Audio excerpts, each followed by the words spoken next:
Hey guys, how's it going? Hope you're doing well. My name is Crown, and today I'm going to read you some very interesting stories that I hope that you're gonna love. And now, without further ado, let's go!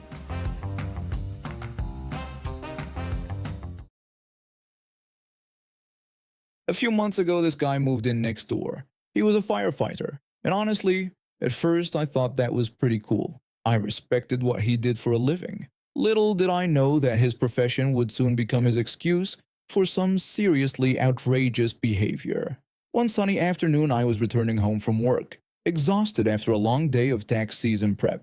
When I pulled into our building's parking lot, I noticed a familiar sight that made my blood pressure spike. My neighbor's shiny red pickup truck was parked right in the fire zone in front of our building, right next to the huge "No Parking Fire Zone" sign. This wasn't the first time he had done this. In fact, I'd seen his truck there at least 4 or 5 times over the past couple weeks, and it was becoming increasingly frustrating. I sat in my car for a moment, debating whether to say something. Part of me just wanted to go inside and forget about it, but the other part, the part that believed in following rules, couldn't let it slide. I decided to give him the benefit of the doubt and went over to talk to him. After all, I thought, maybe there was a legitimate reason he parked there. Maybe I was missing something about firefighter protocols or something. I knocked on his door, and he answered with a smug grin on his face that immediately put me on edge. I pointed out that I'd noticed his truck was parked in the fire zone again and reminded him that we weren't supposed to park there. He chuckled like my concern was utterly absurd, like I just told him the sky was purple. He told me not to worry about it and said that because he was a firefighter, he could park wherever he wanted. He called it his privilege. I was taken aback by his arrogance. This wasn't what I expected at all. I told him that I understood he was a firefighter, but that didn't mean he could just ignore parking rules. I asked him what would happen if there was a real emergency and the fire department couldn't access the building because his truck was in the way. His smirk only grew wider, like he was enjoying my frustration. He told me to relax and said he had a scanner in his truck, so if there was an emergency, he'd move it. He also reminded me that he paid rent there too. The logic didn't even make sense. I told him that paying rent didn't give him the right to break the law and asked him to please just follow the parking rules like everyone else. He shrugged and closed the door right in my face, leaving me standing there frustrated and, honestly, a bit shocked. It was clear that he wasn't going to change his behavior voluntarily. I went back to my apartment and stewed about it for a while before deciding to take a different approach. I contacted the building manager to report the ongoing issue. A few days later, our building manager sent out a notice to all residents reminding them of the parking rules and explicitly stating that no one, regardless of their profession, was allowed to park in the fire zone. I felt a small sense of victory when I read it. Surely this would put an end to his entitled behavior, but I was in for a surprise. The very next evening, when I was watching TV in my living room trying to unwind after work, I heard a loud argument outside. Curious, I peeked through my window blinds and saw my neighbor and our building manager engaged in a heated exchange right in the parking lot. My neighbor was shouting that the building manager couldn't tell him where to park. The building manager stayed calm but firm, saying he was sorry but the rules applied to everyone. He explained that parking in the fire zone was a safety hazard, and they couldn't make exceptions. My neighbor's face turned bright red when he continued to argue, his voice getting louder and angrier. He shouted that he'd been a firefighter for over 10 years and asked if this was how they treated him. He said he risked his life every day and questioned if this was the thanks he got. I cringed at his dramatic display. I knew that being a firefighter was a demanding and dangerous job, but it didn't excuse his entitled behavior. Other people in the building had important jobs too, and none of them acted like the rules didn't apply to them. The argument escalated to the point where our building manager threatened to call the police if he didn't move his truck immediately. My neighbor reluctantly agreed and stormed off to relocate his truck, slamming his car door so hard I could hear it from inside my apartment. It seemed like we had made some progress, but I had a sinking feeling this wouldn't be the end of it. A few weeks passed, and his truck was nowhere to be seen in the fire zone. I actually started to relax and hoped that he had finally come to his senses and decided to follow the rules like the rest of us. I should have known better. One Saturday morning, I was awoken by the blaring sound of a horn outside my window. I groaned and checked my phone. It was barely 7 in the morning. I rushed to see what was going on, and to my absolute astonishment, there was my neighbor, parked once again in the fire zone, blocking the entrance to our building. His truck was positioned so badly that another resident couldn't even get their car out. This time I wasn't going to bother trying to talk to him myself. I decided to call the non-emergency police line to report the ongoing issue. I explained the situation to the dispatcher, and within about 15 minutes, a police officer arrived at our building. I went outside to meet the officer, who introduced himself. I explained the whole situation to him and pointed out the truck in the fire zone. The officer said he'd have to ticket the vehicle for parking in a fire zone. He explained it was a safety violation and that no one was above the law. I nodded in agreement, relieved that someone was finally taking real action. The officer proceeded to write a ticket and affixed it to the windshield. Just then, my neighbor emerged from his apartment, clearly agitated by the presence of the police officer. He stormed over to us and demanded to know what the officer thought he was doing and yelled that he was a firefighter and could park there. The officer remained calm and professional, which I really appreciated. He said he understood that my neighbor was a firefighter, but that didn't exempt him from following parking regulations. He explained that blocking the fire zone was a safety concern. My neighbor was furious, practically shaking with rage. He shouted that this was ridiculous and accused the officer of harassing him because of his profession. The officer replied that he was just doing his job and told my neighbor that if he had an issue with the ticket, he could contest it in court. It was clear that he wasn't going to back down easily. I decided to stay out of the direct confrontation and let the officer handle the situation, though I stayed nearby in case I was needed. When the argument between my neighbor and the officer escalated, a small crowd of other residents began to gather, curious about the commotion. Some were in their pajamas, others looked annoyed at being disturbed on a Saturday morning. My neighbor's outburst was drawing even more attention to his entitled behavior, and I could see some of our other neighbors shaking their heads in disapproval. Finally, the officer had enough of the shouting.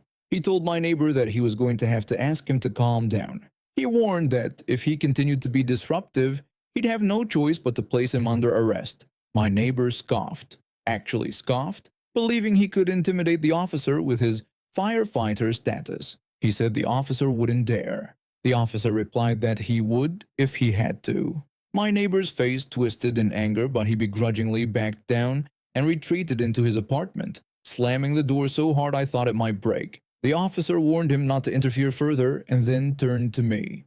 He thanked me for my cooperation and said he'd be sure to file a report about the incident. He added that if there were any more violations, they'd take appropriate action. I thanked him for his assistance and watched when he left our building. It was clear that my neighbor's sense of entitlement had finally caught up with him. I hoped that this would be a wake-up call for him, and that he would start respecting the rules like the rest of us. Maybe the ticket would be expensive enough to make him think twice. However, my optimism was incredibly short-lived. A few days later, on a Tuesday evening, I received a knock on my door. It was the same officer from before, accompanied by another police officer. My stomach dropped. The first officer explained that they'd received a report of a disturbance involving my neighbor. He said my neighbor had become aggressive and threatened them when they tried to issue another ticket for parking in the fire zone. I was genuinely shocked to hear that he had escalated the situation even further. I apologized and said I had no idea he would react like that. The first officer said they understood, but they couldn't tolerate threats or aggression toward law enforcement. He explained that they'd need me to provide a statement about what I witnessed. I agreed to cooperate immediately and gave a detailed account of his behavior during both incidents: the original conversation at his door, the argument with our building manager, and the confrontation with the officer. It was clear that his entitlement had spiraled completely out of control, and it was now a serious matter for the police to handle. When I finished my statement, the officer thanked me for my cooperation and assured me that they would handle the situation appropriately. They left to address the issue with my neighbor, and I felt a sense of relief that something substantial was finally being done. At the same time, I felt a bit guilty. I never wanted things to escalate this far. A few hours later, I received a call from another neighbor who lived in the apartment across the hall from him. She told me that the police had arrested him and were in the process of towing his truck. I could hardly believe it. I went outside to see what was happening. Sure enough, my neighbor was in handcuffs, shouting obscenities at the officers when they loaded his prized red pickup truck onto a tow truck. Several neighbors were watching from their windows and doorways. In the end, thankfully, I could finally park and come home from work without that spike of anxiety about whether his truck would be blocking everything again. My sister and I were looking for work. We were both in our late teens, living at home, and our parents kept pushing us to get some work experience. There was this coffee shop just a few blocks from our house, part of one of those big Canadian chains. You know the ones. The place always had a giant sign in the window that said hiring all positions in bright red letters. My sister thought that was a good sign. I thought it was weird that they could never keep staff, but I needed the money, and it was walking distance, so whatever. We applied, got hired within days, and started training. The corporate videos were normal enough. They showed us how to make drinks, how to handle customers, all the standard stuff. One thing they emphasized was customer service, being generous, giving people ice water for free in whatever cup they wanted. Cool, I thought. Easy enough? Then we met the owner. She was this middle-aged woman who had bought the franchise rights to the location. From day one, she made it clear that her rules were the only rules that mattered, and corporate could go to hell. She'd stand behind the counter during our shifts, arms crossed, watching us like a hawk. If she caught you giving someone free ice water in a to-go cup, she'd walk over to the tip jar and pull out a dollar bill, right in front of everyone. She told us that was coming out of our tips, and that if we wanted to give away her cups, we'd have to pay for them. I tried to explain that the training video said we were supposed to do it that way, but she cut me off and said she didn't care what corporate said. She reminded me that this was her store and these were her rules. It wasn't just a water thing.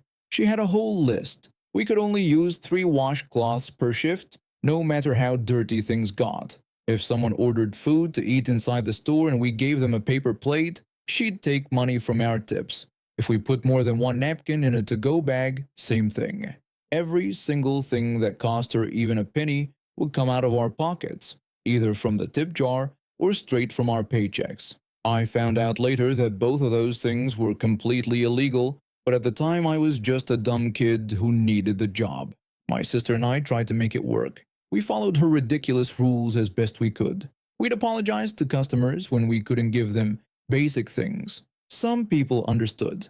Most people just got annoyed and never came back. The owner didn't seem to care that she was driving away business. She just wanted to squeeze every cent she could out of the place. Things got worse over time. She started making us stay late without paying us for the extra hours. One night, about 3 months into the job, I hit my breaking point. I was scheduled until closing at midnight, but she told me I had to stay an extra hour to deep clean a station that wasn't even mine to begin with. The person who was supposed to clean it had already left.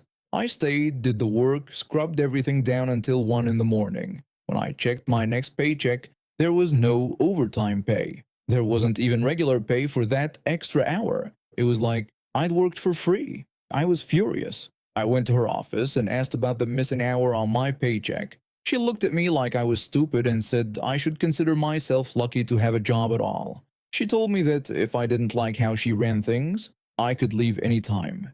Then she turned back to her computer and ignored me. That was it. That was the moment I decided I was done playing by her rules.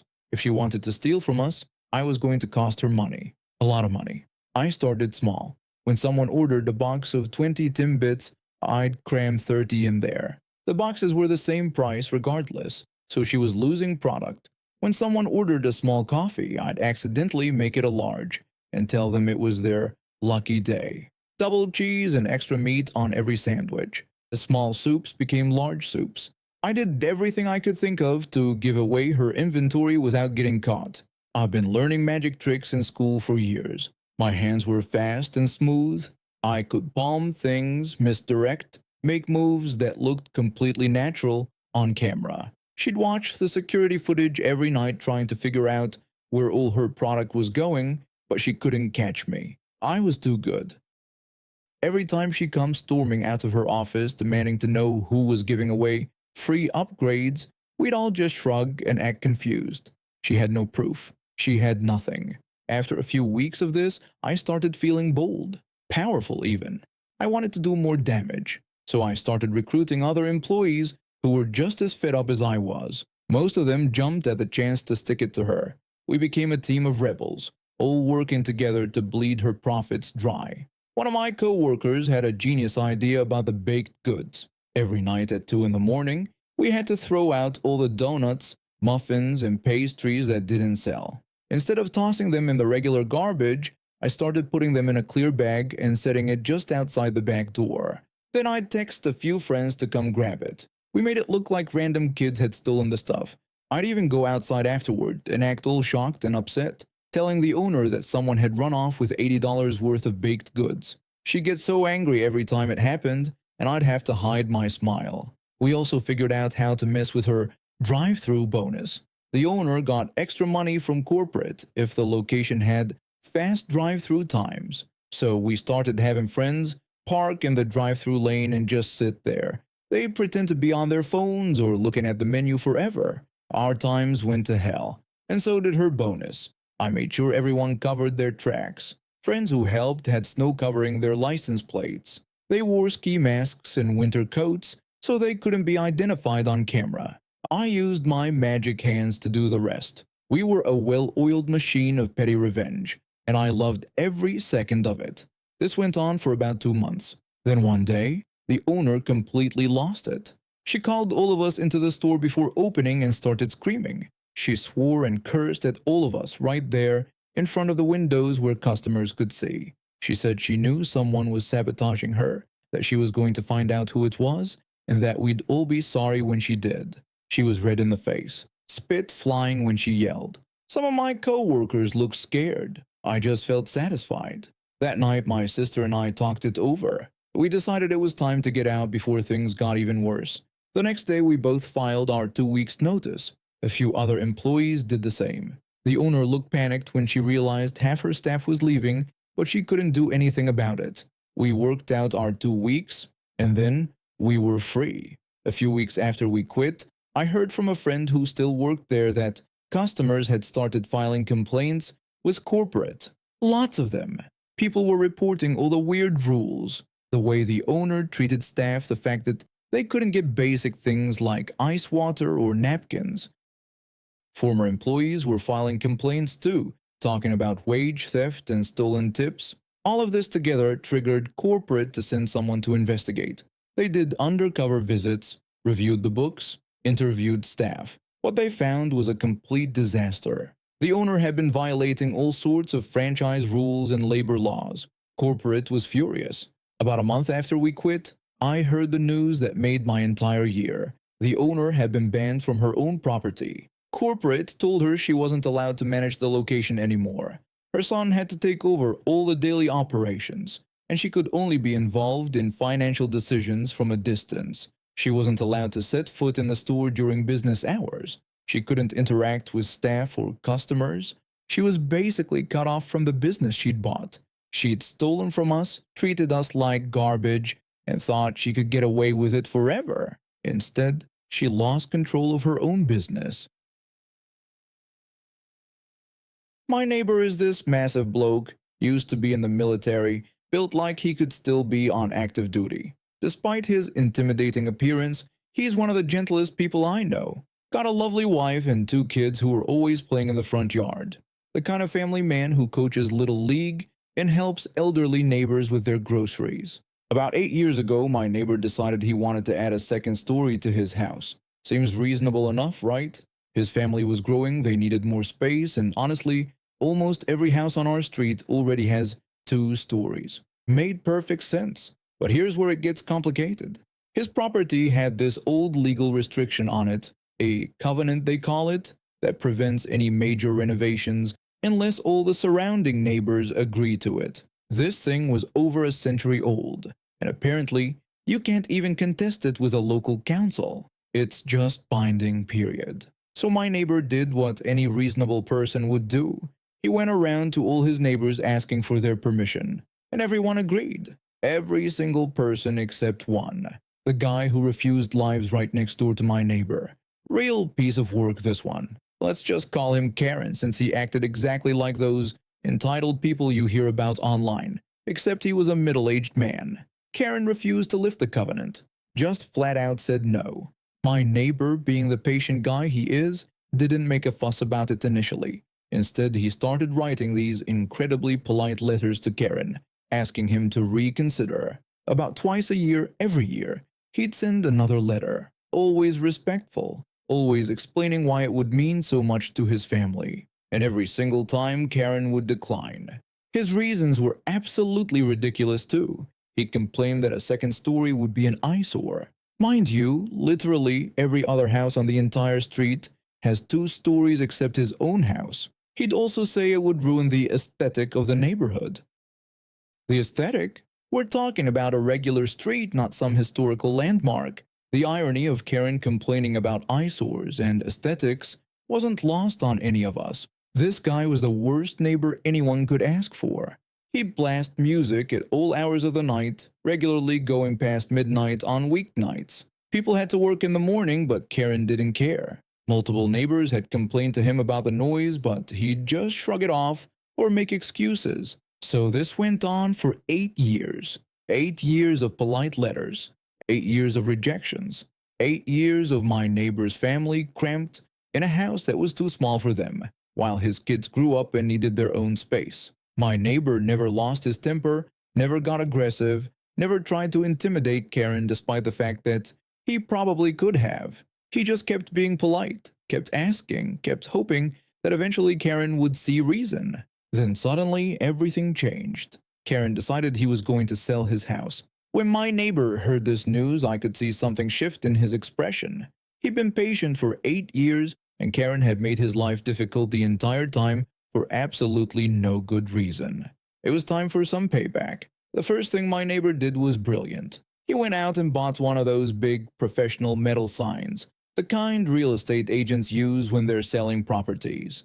But instead of advertising Karen's house, he put it in front of his own house, right on the edge of his property line next to Karen's place. The sign was huge and impossible to miss. It advertised that 5 new apartments were being built, urging people to act quickly because 2 were already sold.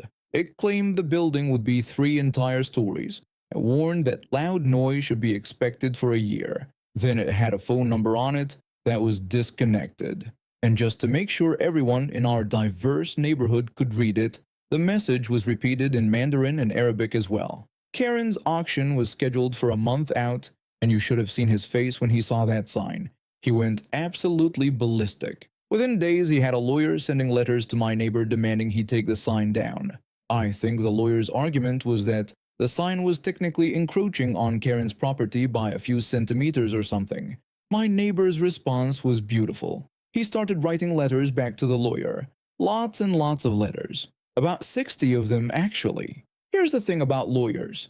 They charge for everything, including reading correspondence. Each letter my neighbor sent cost Karen about $50 for his lawyer to read and respond to.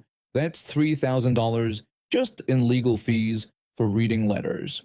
Eventually, the lawyer contacted my neighbor with a threat. He told my neighbor to take down the sign a week before the auction, or they'd take him to court. My neighbor complied. A week before the auction, he took the sign down. Karen probably thought he'd won. He had no idea what was coming. The day of the auction arrived, and my neighbor was ready. He has 4 cars, and he strategically parked every single one of them along the front of Karen's house. They completely blocked the view of Karen's auction sign from the street, and more importantly, they took up all the parking spaces that potential buyers would have used. But he wasn't done. My neighbor has this whole house speaker system installed, and he started blasting the most obnoxious sounds you can imagine. Construction noise, drilling, hammering, loud music. It was echoing throughout his entire house and spilling out into the street. Then he put the original sign back up and added another one advertising a house demolition furniture sale. And to tell the whole construction story, my neighbor dragged a bunch of furniture out from his garage and house and scattered it across his front lawn. Old chairs, tables, lamps, random household items. When curious people came by asking about prices, he'd quote them absolutely ridiculous amounts because he didn't actually want to sell anything. It was all just for show, to make the whole apartment construction thing seem legitimate and to give potential buyers a taste of how loud and disruptive the construction would supposedly be. When the auction started, you literally could barely hear the auctioneer over the noise coming from my neighbor's house. The drilling sounds, the construction effects, the music. It was chaos. Karen came storming over to my neighbor's house. He demanded that my neighbor turn that noise down right away, saying it was his auction and this was unacceptable. My neighbor just shrugged and told him sorry, but he had the builders on a contract and had already paid them for the day. He said he couldn't reschedule because it would cost him a fortune. Karen accused him of being deliberate about it, claiming my neighbor was sabotaging his sale on purpose. My neighbor simply replied that he was just getting some work done on his house and it wasn't his fault that Karen scheduled his auction for today. Karen walked off, absolutely fuming, but there was nothing he could do. The auction went ahead, but the turnout was way smaller than expected, and the people who did show up were clearly put off by all the noise and the signs suggesting massive construction was about to start next door. Karen's house was estimated to sell for about $3 million. That's what the real estate agent had told him to expect, and honestly, it was a fair price for the area. Properties on our street usually go for around that much, but when the hammer finally came down, the house sold for only $2.4 million. Karen had lost $600,000 because of my neighbor's revenge plan. The whole thing gets even better though. After the sale, Karen had plans to use the money from selling his house to build a new place somewhere else. But because he got so much less than expected, he didn't have enough funds anymore. He had to completely halt the construction of his new house. He was stuck. A few days after the auction, my neighbor told me that Karen had called him up, and according to my neighbor, Karen sounded like he was absolutely seething with anger. Karen told my neighbor that he owed him $600,000 for what he'd done. My neighbor just laughed it off. Here's the final twist that makes this whole thing perfect. The new owners of Karen's old house moved in, and my neighbor went over to introduce himself. He explained the whole situation about the covenant and how the previous owner had blocked him from renovating for 8 years for no good reason. The new owners were totally understanding and immediately agreed to lift the covenant. They had no problem with my neighbor building a second story. Finally, after 8 years of waiting, my neighbor could renovate his house. When my neighbor told me about his final conversation with the new owners, he said he'd joked with them about the whole situation. He told them they should be thanking him because he'd saved them $600,000 on their purchase price.